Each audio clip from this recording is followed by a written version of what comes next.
Stories like crazy, because everyone has mental health, and everyone has a story, and sometimes they're crazy. Join Lori Lane Murphy and me, Adriana Prosser, as we talk about dealing with, struggling with, and managing mental health with storytellers who want to share their true life story. Get in the conversation with us and talk to us on Facebook and Twitter, and subscribe on SoundCloud and iTunes. Now, let's smash some stigma. This week we caught up with a former guest, Dean Young. But what we talk about is about identity and namesake, and who we are when we say our name. In fact, Dean Young is no longer called Dean Young, and I'm reminded by the Shakespeare quote, "What's in a name? That which we call a rose by any other name would smell as sweet." Or in this case, that Dean that we call by any other name would be just as great. Here, let him tell his story. Hey everybody, so we have the pleasure of having a former guest back, and he is the artist formerly known as Dean Young. And if we go back in the annals of Stories Like Crazy and you look at earlier episodes, you will see Dean and his smiling face, although now Dean is Jesse Teran. That's right. Yeah. How does that happen? Do you just wake up one morning and become someone else? So Jesse is going to share his story. That's right. Well, actually, Laura Ray, who runs the Winnipeg Comedy Festival, congratulated me on transitioning from a 34-year-old white man into a 34-year-old white man. Because really, that's what I've done. Okay. Yeah.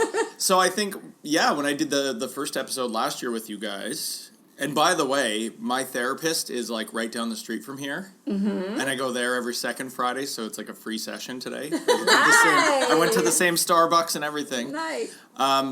So the first episode I did a year ago was when we were talking about depression. Yes. And that's when I hadn't even gone to a therapist yet at that point. That's when I was like researching it. I just knew that. That's right. I do. I remember that. Yes. I just knew I hit that wall where I was like, yeah, it's time to do something about this. And I think I was talking on the show about, you probably shouldn't just tear up for no reason on the subway and things like that. So I did. I've started going for the better part of the last year now, I suppose. And all this stuff started to happen. Like, I went there with an initial problem, let's say, right? Yes. I went there with a goal. Your presenting problem. My presenting problem, it was like, get over this split up at the time and the depression that came from that. And once I sort of went over that initial hurdle, the first few sessions I would have like a checklist, like, here's what I have to talk about today. Here's what I have to cross off the list, which is a very OCD thing. We're not going to get into that. So once I started dealing with that and working through that stuff and feeling the change come from it and feeling that it was working, right? Then you start sort of learning more and more about yourself and why you reacted to things the way you did and why you do things the way you do them. So all this stuff came sort of flooding out into the open. First off, very early on, he was like, you have obsessive compulsive disorder, for sure. And my entire life, like my parents have been saying that since I was a kid, we just sort of never did anything about it.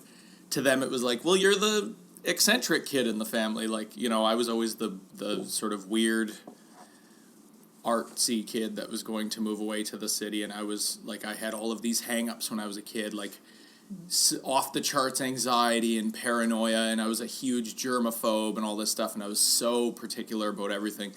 So they always said, like, you probably have OCD. So once it was diagnosed officially, I texted everybody, like I texted my brother and my parents. They were all just like, yeah, no shit. Like, you're the last person to know this.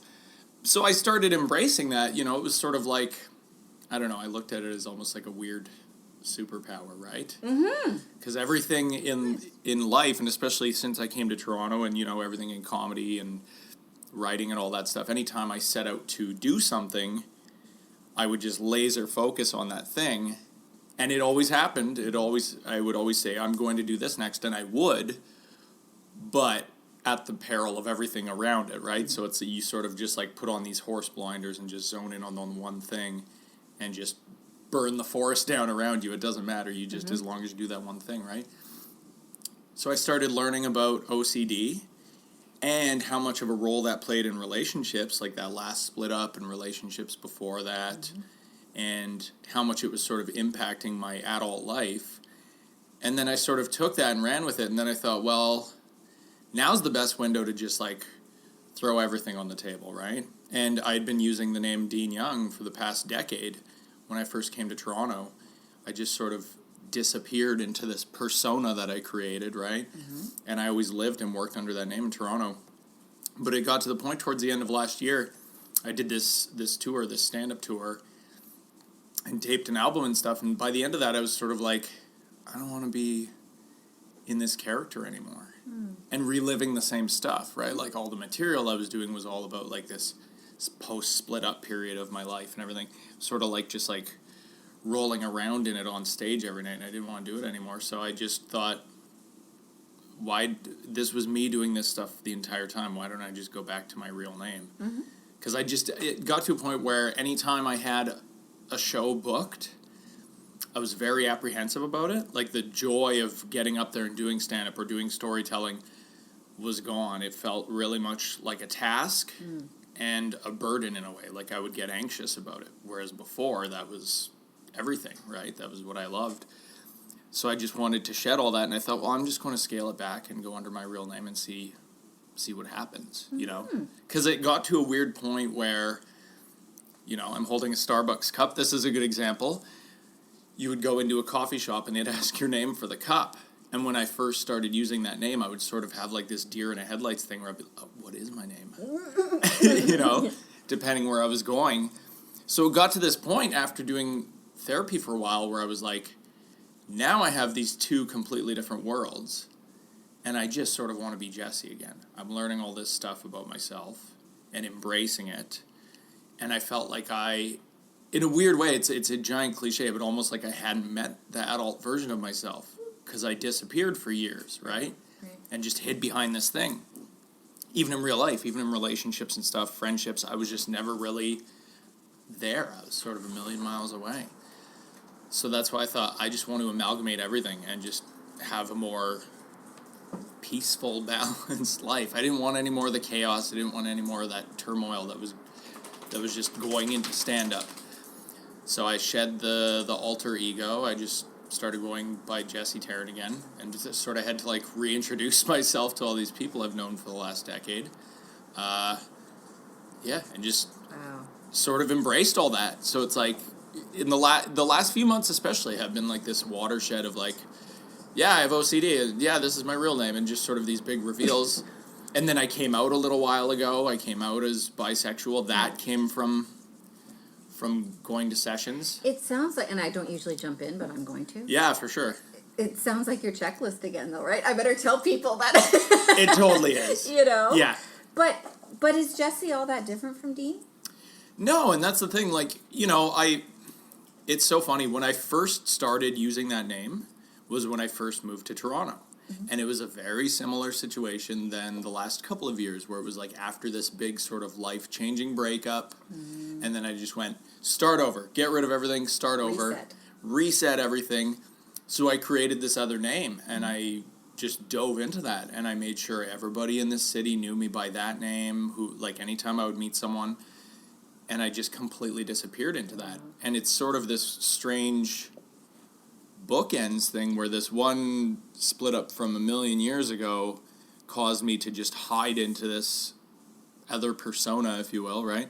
And then this other split up, the other big sort of life-changing split up that happened a couple of years ago pulled me out of that. Like, it forced me to sort of figure out all these things about myself that I probably never would have, and then the same cycle probably would have just kept on happening forever, you know? And it's very brave. It is very brave, because I think for, you know, and I'm a little bit older than you guys, and I think that a lot of times you get into a space where this is who I am and that's it. Yes. Right? And I think a lot of people, because there's human beings like safety and human beings like patterns, even if they're unhealthy patterns. Absolutely. Right? Because I can read it. I know, like, this is going to be an awful experience, but I know this experience, so it's the devil you know kind of thing. Yeah. I'm of the thinking that you can always press reset. You can press reset every morning, you know, to a certain degree. You choose how you treat people. You choose the decisions that you make. You choose, and even though life throws shit at us, I still have free will of the mind, right? I can still decide how I'm going to respond to that. Yeah. So to be able to say, ugh, like I've collected all this stuff now, and I don't like. It's very symbolic. I mean, not everybody is going to change their name. Everyone change your name. Like you find your porn name, your first pet, your first street, or whatever. But they're not going to go that far. But to be able to embody, and when you talk to people now, you embody that experience makes you who you are, but you get to decide how you're going to move forward. And you don't have to come to a screeching halt. You know, this big breakup that you had a couple of years ago, I know it knocked you for 6, right? You were thrown. But there's got to be some measure of, looking back at it now and saying, like, I can do this. Like, I can do this now. It is. And also, you know, I had a habit of just, I'm a very nostalgic person, extremely. It's like a huge Achilles heel for me. So I would always just look back only at the memories that I wanted to, right? So I would just look back at like, what we do. right? So like those iconic moments, the big golden memories, that's what I would hang on to, and I would go, that's gone now, that's never going to happen again, instead of actually looking at everything. Yeah. And then the more I started to figure this stuff out, I was like, oh my God, I put so much poison into that relationship. Like I played such a huge role into that with obsessiveness, like the way I am with everything. And that was how I tackled living that other personality too, that other name, right? It was just like, I just am going to disappear into this, and this is what I am forever, and that's it. It's like branding yourself, right? Yeah, and it's locking yourself in. Totally. Right? But it's one of the healthiest things, I think, is when, because you're absolutely right, we look back at the highlights. Yeah. It's like a highlight reel, Yeah. you know, and this happened when I was 4, and then I was 12, and then I was... and it takes guts, because nobody likes to look at the ugly, right? I don't want to look at the stupid stuff that I did, or how did I contribute, or it's much easier or more comfortable to say, all this stuff happened to me, and I'm the victim, and don't you understand how hurt I've been? But when you're able to have that maturity that you're reaching now, and that's really what it is, and I'm not trying to condescend, I know people that are in their 80s that aren't mature. There's an emotional maturity that comes from saying, you know what, I'm going to look at all kind of the lint in this kind of lint tray of life, and say what worked, what didn't, and I'm going to try like hell not to do it again. You probably will do some of this stuff again. Yeah. Especially, you know, when you're talking about OCD. My son is 16 and he has OCD. I'm really glad that we found out when he was 10, he was diagnosed. So now all of the weird stuff that he does makes sense even to him. And so when we talk about stuff on Stories Like Crazy about we want to smash stigma, your family knew, but we're not really going to broadcast what we think this is. My son as a teenager coming up is like, so?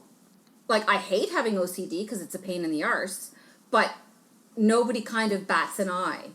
So it's like getting, you know, with each, you know, few years or decade or each generation that comes up is to be able to say, like, you know, your eyes are brown and you have OCD. You know, you're a comedian and you're bisexual. You're this, you're that, and it's all part of the mosaic, right? And that takes a lot of guts, I think, don't you, Adri, to get to that point? For the record, my porn name would be Daisy Algoma. That's good. Isn't it though? Daisy. So I don't think I'm going to be changing my name anytime soon. But I did actually, for a very brief time, once I graduated university, I had that idea that I can't just be me. That's not enough. So I actually started to look at changing my name in such a way that I would be, I think it was like Adriana Lenora. Like, it wasn't Adriana Prosser. Sorry, Dad. Like that, and that I had researched it so that it was like the word Leo, but like feminized Leo, because I am a Leo, and like, my God, I'm a Leo. I mean, for fuck's sake. Seriously, look at this mane. And I played with that, and I talked to people, and I looked at the legalities and stuff like this, and ultimately it wasn't something that I obviously went through.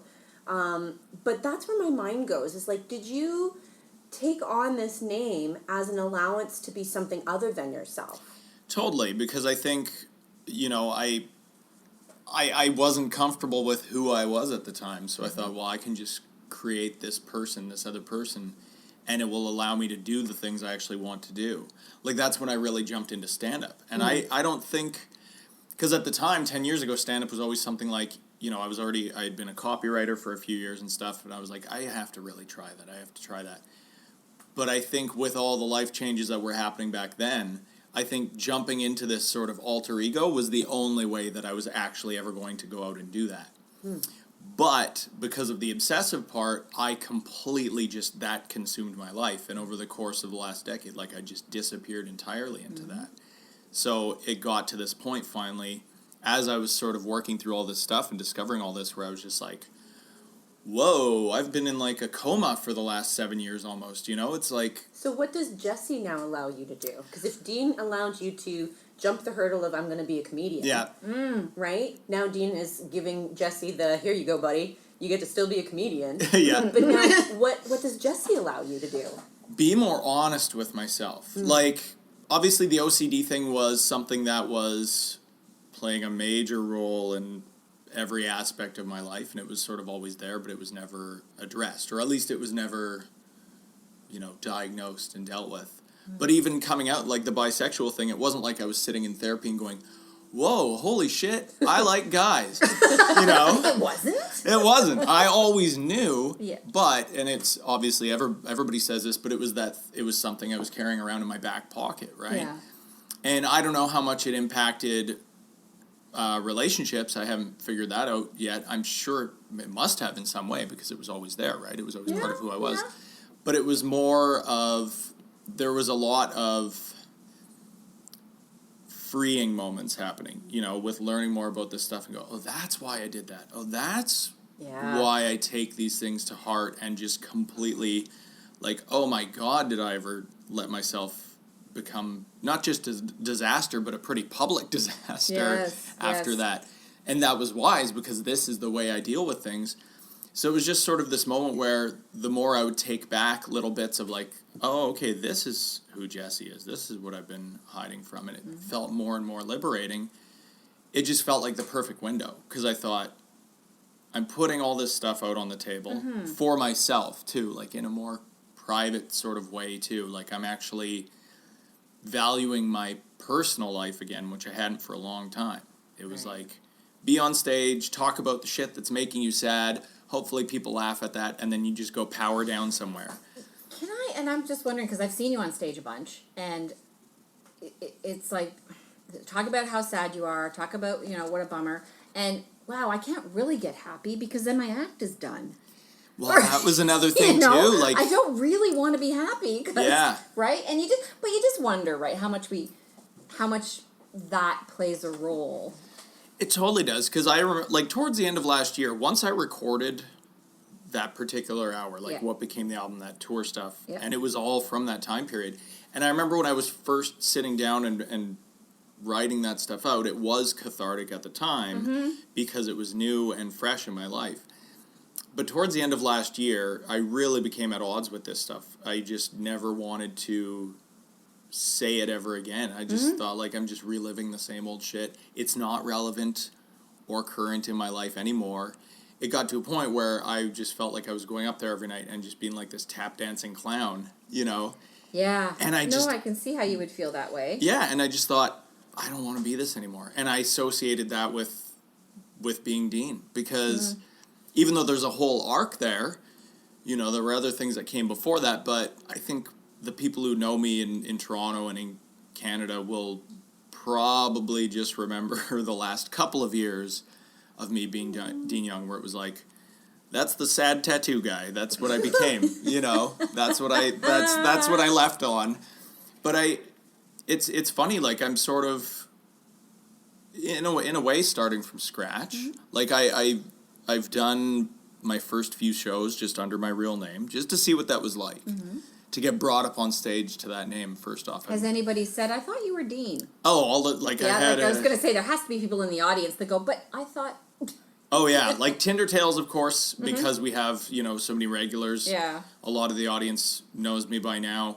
Even I had a couple of shows one night at Comedy Bar. And it was the first show since just using my real name, that I wasn't hosting, so somebody had to bring me up on stage to that name. And I was really nervous, actually, that night, because I was like, am I going to be the same? Am I going to be as comfortable and natural up there as I would have been before, but it actually felt way better. I actually enjoyed being on stage in a way that I haven't in a long time because it didn't feel like I was living this fake thing anymore, That's beautiful. I'm not living this fake thing because I'm going to put a stake in it right there because I'm going to say, I bet you that people are wondering, this guy should write a book. And he is. Yes, yeah. I know they can't hear this, but I'm trying to grow a book beard. Oh, Yeah. You need to drink more writer's tears. That's what I hear. Yeah. Oh, is that like that bourbon That or big, whatever? beautiful whiskey. Yeah. Yes. I see it all the time. Put hair Yeah. on you. And Yeah. also, if I might add, is sort of like a James Joyce kind of thing. Start wearing a big heavy scarf all the time. Or just like even one if it's- eccentric piece of clothing Yeah, that you so a never top take hat. off. Oh, there we go. That'd work. That'd work. There's a story in there actually where, to this day, we have no idea where I got this from, but I showed up at school one day. I was in like the second grade, and I had one of those, the Bavarian Alps hats with the giant feather.